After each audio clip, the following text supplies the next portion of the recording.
কোনো এক আপু কমেন্টস করেছেন, ম্যাডাম বিয়ের আগে বেশি সেক্স করলে কি মেয়েদের যোনি ঢিলা হয়ে যায়? অর্থাৎ তার প্রশ্নটা এমন যে বিয়ের আগে কোনো মেয়ে যদি তার বয়ফ্রেন্ড বা যে কোনো জায়গায় যদি সে সহবাসে লিপ্ত হয় এবং সেটা যদি বেশি হয়ে যায়, কম আর বেশি যেটাই হোক না কেন, যে তাহলে যোনিপথ কি ঢিলা হয়ে যাবে কিনা। আপু এটা জানতে চেয়েছেন। দেশের এবং প্রবাসের ভাই বোনদের প্রতি সালাম। আসসালামু আলাইকুম। আমি প্রভাষক ডাক্তার রিক্তা পারভিন, হোমিওপ্যাথি এবং আয়ুর্বেদিক চিকিৎসক, চেম্বার সেবা হোমিও কমপ্লেক্স অ্যান্ড সেবা ডিজিটাল ল্যাব, উপজেলা মডেল মসজিদের পূর্ব পাশে শিমুলিয়া, মাগুরা। এই প্রশ্নটা শুধু আপু না, অনেক পুরুষ কিন্তু এটা বলে থাকে। অনেক পুরুষ বিয়ের আগে বলে, বিয়ে করে আসার পরে বলে, যদি কোনো রকম একটু সন্দেহ তার ভিতরে চলে আসে। যারা প্রবাসে থাকে, যারা স্ত্রীকে রেখে দূরে থাকে বা চাকরিতে থাকে, তাদেরও এমন প্রশ্ন থাকে যে আমার স্ত্রী বিয়ের আগে অতিরিক্ত যৌন মিলন করেছে, যে তার যোনিপথ ঢিলা হয়ে গেছে বা ঢিলা হয়ে যাবে। তো এবং তার যোনিপথ ঢিলা হয়ে গেছে, এর জন্য কি আমরা বুঝে নেব যে আমার স্ত্রী বাইরে অতিরিক্ত যৌন মিলন করেছে বা বিয়ের আগে যৌন মিলন করেছে, ইত্যাদি প্রশ্ন করে থাকে। এবং অনেক মেয়েরাও যদি সহবাস নাও করে থাকে, অনেক মেয়ে দেখা যায় যে একটু স্বাস্থ্য হেলদি থাকলে তখন তার যোনিপথটা কিন্তু সব স্কিনে তার একটু লুজ থাকে, যোনিপথটা লুজ হয়ে যায়। কারণ পেলভিক যে ফ্লোর, পিছনের যে ভারসাম্যতা থাকে, যে ভারটা থাকে, এই ভারে কি হয়, যোনিপথ লুজ হয়ে যায়। আবার অনেকে একটু খেলাধুলা করে, সাইকেল চালায়, স্পোর্টস অনেক কিছু করে থাকে। আবার অনেকে এক্সারসাইজ করে, কিছু কিছু এক্সারসাইজ তাদের ডায়েট কন্ট্রোল করে থাকে, ইত্যাদি কারণেও কিন্তু যোনিপথটা লুজ হয়ে যায়। আবার সাধারণত যেসব মেয়েদের মাসিক শুরু হবার কিছুদিনের মধ্যে বিয়ে হয়, দেখা যায় সাধারণত মেয়েদের মাসিক হয় 11-12 বছর বয়সে।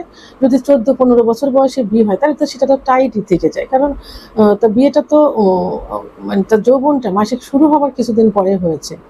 তো সেক্ষেত্রে যোনিপথটা একটু টাইট থাকে। আর এর পরে যদি বয়স করে একটু বিয়ে হয়, তাহলে কিন্তু সব জিনিসের কিন্তু জোয়ার ভাটা আছে। তো সবকিছু পরিবর্তন হয়, গায়ের স্কিন তখন একটু লুজ, বয়সের সঙ্গে সঙ্গে লুজ হতে থাকে, তখন যোনিপথটাও লুজ হতে থাকে। তো সেক্ষেত্রে যে শুধু যৌন মিলন করলে যোনিপথ লুজ হবে এমন না। তো এখন আর এই প্রশ্নগুলোই বিবাহিত পুরুষ করে থাকে। মেয়েরাও ভয়ে ভয়ে, যে আমার একটু বয়স হয়েছে, স্বাস্থ্য ভালো, যোনিপথটা, অনেকে বলে যে আমি পরীক্ষা করে দেখেছি যে আমার একটা নখ ভিতরে প্রবেশ করছে, তো তাহলে কি আমার যোনিপথ লুজ হয়ে গেছে, আমার কি সেই ভার্জিনিটি নেই? আসলে ভার্জিনিটি বলতে তো ওইটা বোঝায় না যে যোনিপথটা বন্ধ হয়ে থাকবে, এটা বোঝায় না। বন্ধ হয়ে থাকলে পিরিয়ড করতে হবে। যোনিপথের চারপাশে যে মাংসপিণ্ড থাকে, অর্থাৎ স্থিতিস্থাপকতা থাকে, তো সেইটা তখন কি হয়, একটু লুজ হতে থাকে। সেখানে তো পুর থাকে না, ভরা থাকে না। তো সেহেতু তারা ভয় পায় যে এই নখ চলে গেল, তাহলে মনে হয় লুজ হয়ে গেছে। এটা ভয় পাওয়ার কোনো কারণ নেই। কারণ এখন এই যে আমি বলছি, আমার মতো অনেক বড় মাপের ডাক্তাররা বলছে যে যোনিপথটা কেন লুজ হয়। তা ওই ভাইয়েরা, বোনেরা এই ভিডিওগুলো যদি একটু ভালো করে ফলো করেন, একটু বুঝতে পারেন, সচেতন ভাইয়েরা যদি একটু বোঝেন, তাহলে তাদের ভিতরে কিন্তু এই সন্দেহটা আসবে না। এখন আমি যোনিপথের গঠন এবং অতিরিক্ত যৌন মিলন করলে যে যোনিপথ লুজ হয়ে যাবে, সেটা আমি বৈজ্ঞানিক এবং মেডিকেল দৃষ্টিকোণ থেকে বিশ্লেষণ করব। এখানে যোনিপথের গঠন, যোনিপথটা কিন্তু একটি ইলাস্টিকতা বা স্থিতিস্থাপকতা দিয়ে, স্থিতিস্থাপক টিস্যু দিয়ে তৈরি, যেটা প্রসারিত হতে পারে, আবার পূর্বের অবস্থায় ফিরে আসতে পারে। অর্থাৎ একটা রাবারের ব্যান্ডের মতো। আমরা যখন একটা রাবার ব্যান্ড দিয়ে চুল বাঁধি, তখন কিন্তু সেটা কয়েকটা প্যাচ দেওয়া যায়। তো কয়েকটা প্যাচ দিতে সাধারণত সেটা লুজ হয়ে যাবে একেবারে। হ্যাঁ, লুজ হয়, সেটা পরে হয়, কিন্তু ওই রাবারটা যখন খুলে ফেলে দেওয়া হয়, রাবারটা কিন্তু আবার আগের জায়গায় ফিরে আসে। তো একটা সময় যে রাবারটা পুরান হয়ে যায়, তখন ফেলে দিতে হয়। ঠিক যোনিপথটা একই রকম। এটা বিভিন্ন কারণে প্রসারিত হয়, আবার কি হয়, আবার জায়গায় চলে আসে। তা একটা সময় যে কিন্তু লুজ হয়, তখন চিকিৎসার প্রয়োজন হয়ে থাকে। চিকিৎসা নিলে আবার আগের অবস্থায় ফিরে আসে। বিকল্প ধারার চিকিৎসা পদ্ধতিতে সার্জারি করে থাকে। আবার আমরা সাধারণত, এটা যেহেতু একটা হরমোনাল বিষয়, আমরা ওষুধ দিয়ে সেটাকে পূর্বের অবস্থায় ফিরে আনি, পুরোপুরি না হলেও অনেকটা ফিরে আসে। কারণ এটা তো পুরাটাই রাবার, একটা ফোমের মতো। আমরা যদি সার্জারি করে অর্থাৎ স্টিচ অর্থাৎ সেলাই দিয়ে যদি ওটা সংকুচিত করে দেই, তাহলে আপনার কি কারণে হয়েছে সেটা তো ঠিক হলো না। সেলাই করে দিয়ে জায়গাটা কি করলো, আরো সংকুচিত হয়ে গেল, সেটা সহবাসে কষ্ট হবে এবং অনেক চিড়ে যাবে, সহবাসে সুখ পাবে না, ইত্যাদি হবে। তো এটা আমরা হোমিওপ্যাথি আয়ুর্বেদিক চিকিৎসার মাধ্যমে কিন্তু এটা আবার পূর্বের অবস্থা অনেকটা ফিরিয়ে আনার চেষ্টা করি। এখন অতিরিক্ত যৌন মিলন ও যোনির আকার। বিয়ের আগে অতিরিক্ত যৌন মিলন করলেই যে যোনিপথ লুজ হয়ে যাবে এমন কোনো কথা নেই। সাময়িক হয়তো একটু প্রসারিত হতে পারে, কিন্তু আবার পূর্বের অবস্থায় ফিরে আসে। কারণ যখন যৌন মিলন করা হয় তখন যোনিপথ লম্বা হয় এবং প্রসারিত হয়। কেন হয়? সহবাসকে সহজ করে দেওয়ার জন্য। এটা কিন্তু বলা হয়েছে যে এটা একটা রাবারের মতো বা ফোমের মতো। ফোমে যখন আপনি শুতে যাবেন তখন কিন্তু নরম হয়ে ভিতরে চলে যাবে, আবার যখন উঠে যাবেন তখন কিন্তু জায়গায় চলে যাবে। তো এটা একটা ফোমের মতো। তো ওই যখন ওইটা প্রসারিত না হবে, লম্বা না হবে, তখন কিন্তু ওই যে সংকুচিত যোনিপথ দিয়ে কিন্তু সহবাস করা যাবে না। অনেকে দেখা যায় যে বলে যে বিয়ে করেছি 6 মাস 3 মাস, তো যোনিপথ এখনো ঠিকমতো সহবাস করতে পারছে না, অর্থাৎ এদের সেক্স হরমোন কম থাকার কারণে ওখান থেকে অর্গাজম হয় না, কামরস আসে না এবং ভিতরে সেই স্থিতিস্থাপকতা কিন্তু পুরোপুরি আসে না, যে কারণে কি হয়, জায়গাটা শুকনা থাকে, যোনিপথ কিন্তু প্রসারিত হয় না।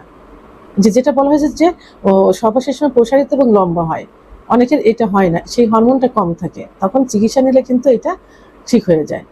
তাহলে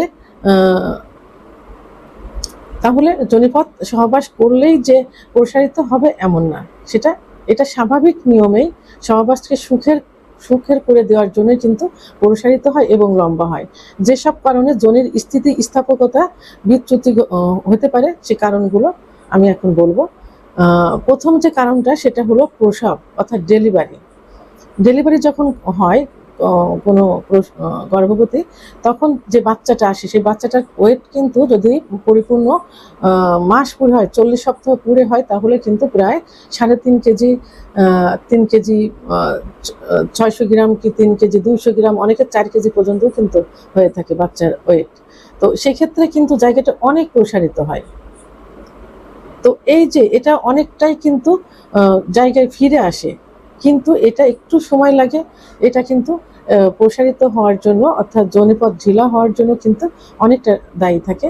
এভাবে নর্মাল ডেলিভারি যদি কোনো মেয়ে 2-3টা হয়, তাহলে কিন্তু তার যোনিপথটা কিন্তু স্বাভাবিক নেবে, অনেকটা ঢিলা হয়ে যাবে। আবার অনেকে বলে যে সিজার করেছি, তো যোনিপথ তো ঠিকই থাকবে। আল্লাহ তাআলা কিন্তু সিজার করার উদ্দেশ্যে কিন্তু বাচ্চা গর্ভে দেননি। আগে তো সিজারের কোনো ছিল না, বাইরের দেশগুলোতে কিন্তু এখন সিজার এখনো কিন্তু এভাবে করে না। একদম যখন খুব মানে সমস্যার সম্মুখীন হয় তখনই কিন্তু সিজার করে, অধিকাংশ কিন্তু নর্মাল ডেলিভারি হয়। কিছু নিয়মকানুন মেনটেন করলেই কিন্তু নর্মাল ডেলিভারি করা সম্ভব, নিজেদের ভুলের কারণেই কিন্তু সিজারের প্রয়োজন হয়ে থাকে। এবং সিজার যখন ডেলিভারির মুহূর্ত আসে তখন অনেকে শুয়ে থাকে, আবার অনেকে হাঁটাচলা করতেছেন। আসলে বাচ্চা পেটে আসলে হাঁটাচলা করতে হবে, ডেলিভারির সময় কিন্তু একেবারে কিছু গ্রাম্য নিয়ম আছে, এই নিয়মগুলো কিন্তু হয় না। আপনারা দেখবেন, একটু ইউটিউব চ্যানেল সার্চ দিলেই কিন্তু বোঝা যাবে। তো এইভাবে নর্মাল ডেলিভারি করলে, সিজার করলেও জায়গাটা কিন্তু সেইভাবে তৈরি হয়ে থাকে, সেইভাবেই কিন্তু প্রসারিত হয়ে থাকে। তাহলে নর্মাল ডেলিভারি করলেও যোনিপথটা কিন্তু লুজ হয়ে যাবে। তাহলে প্রসব হলে আবার বয়স বৃদ্ধি জনিত কারণেও কিন্তু যোনিপথ লুজ বা ঢিলা হতে পারে। যেমন বয়স বৃদ্ধি পেলে ইস্ট্রোজেন হরমোন কমে গিয়ে টিস্যু কিছুটা চিকন হয়ে যায়, অর্থাৎ ঢিলে হয়ে যায়, টিস্যু কিছুটা ঢিলে হয়ে যায়। বয়স বাড়লে ইস্ট্রোজেন হরমোন কমে যায়। ইস্ট্রোজেন হরমোন যদি কমে যায়, আমি তো পূর্বেই কিন্তু বলেছি, তখন কিন্তু ওই কামরসটা আসে না, ওই হরমোনটা থাকে না, উত্তেজনা আসে না, তখন জায়গাটা আস্তে আস্তে কি হয়, ওটা ঢিলা হয়ে যায়, ওর ভিতরের যে স্কিন থাকে স্কিনটা ঢিলা বা লুজ হয়ে যায়। তো তাহলে বয়স বাড়ার পরেও কিন্তু কারণেও যোনিপথ লুজ হতে পারে। যোনির আকার দিয়ে কখনো কিন্তু বিবেচনা বা নির্বাচন করা যায় না যে সে বিয়ের পূর্বে একাধিক যৌন মিলনে লিপ্ত ছিল বা একাধিকবার যৌন মিলনে লিপ্ত হয়েছে। এটা যোনির আকার দিয়ে কখনো নির্বাচন করা যায় না। তা এখন যোনির আকার যাতে ঢিলা না হয় তার জন্য কি করতে হবে? ইউটিউব চ্যানেল সার্চ দিলে দেখবেন যে কিছু এক্সারসাইজ বা কিছু ব্যায়াম আছে, বিশেষ করে কেগেল এক্সারসাইজ। এখন তো সবাই সচেতন, গ্রাম শহর সব মহিলারাই কিন্তু এখন সচেতন হয়ে গেছে। তো আপনারা ইউটিউব চ্যানেল সার্চ দিলে পেয়ে যাবেন। তো কেগেল এক্সারসাইজ করতে হবে, দুশ্চিন্তা মুক্ত থাকতে হবে, এবং পর্যাপ্ত পরিমাণ ঘুমোতে হবে এবং পরিমিত পরিমাণ পানি পান করতে হবে। আর যাদের লিউকোরিয়া আছে, অর্থাৎ সাদা লিউকোরিয়া যদি নিয়মিত ভাঙতে থাকে, তাহলে ওই জায়গাটা কিন্তু স্যাঁতসেঁত হয়ে যাবে। একটা সময় এটা তো জনিপথ লুজ হয়ে যায়। এই জন্য সাদা লিউকোরিয়া ভাঙলে অবশ্যই ডাক্তারের শরণাপন্ন হতে হবে, চিকিৎসা নিতে হবে। তাহলে ওই লিউকোরিয়াটা বন্ধ হয়ে যাবে, জায়গাটা স্বাভাবিক হয়ে যাবে, শুষ্ক হয়ে যাবে। আর ভিজা থাকলে ওখানে স্যাঁতসেঁত হয়ে যাবে, ওখানে চুলকানি হয়ে যাবে।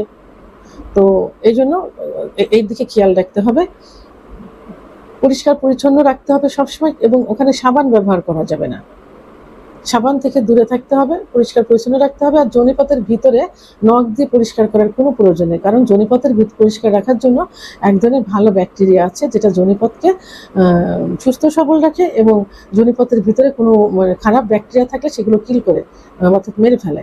এই জন্য জনিপথের ভিতরে কখনো নখ দিয়ে পরিষ্কার করা যাবে না। তো সর্বশেষ আমি এই কথাটাই বলবো যে আপনারা কখনোই জনিপথ লুজ হয়ে গেলে যে তার জন্য স্ত্রীরা যে পূর্বে সহবাস করেছে বা অতিরিক্ত যৌন মিলন করেছে, এটা কখনোই ভাবতে যাবেন না। আমি অনেক পজিটিভ দিক কিন্তু বলেছি জনিপথ লুজ হওয়ার জন্য। ভিডিওটি সম্পর্কে যদি কোনো মতামত থেকে থাকে অবশ্যই কমেন্টসের মাধ্যমে জানাবেন। আর ভিডিওটি ভালো লাগলে লাইক, কমেন্ট, সাবস্ক্রাইব করে সঙ্গে থাকুন। আল্লাহ হাফেজ।